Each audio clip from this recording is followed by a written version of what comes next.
ಗುಬ್ಬಿ ತಾಲೂಕು ಅಂಗನವಾಡಿ ಹೋಬಳಿಯ ಹೊಸಕೆರೆ ಗ್ರಾಮ ಪಂಚಾಯಿತಿ ವ್ಯಾಪ್ತಿಗೆ ಬರುವ ಪ್ರಾಥಮಿಕ ಆರೋಗ್ಯ ಕೇಂದ್ರದ ಮುಂಭಾಗ ಗಿಡಗಂಟೆಗಳು ಅತಿ ಹೆಚ್ಚು ಬೆಳೆದಿದ್ದು ಇದರ ಬಗ್ಗೆ ನಮ್ಮ ನ್ಯಾಷನಲ್ ನ್ಯೂಸ್ ಬಿಕೆಪಿ ದಿನಾಂಕ 19/7/2025ರಂದು ವರದಿಯನ್ನ ಪ್ರಸಾರ ಮಾಡಿತ್ತು.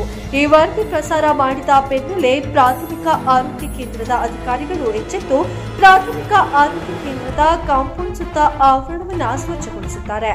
ಇದು national BKP big in fact.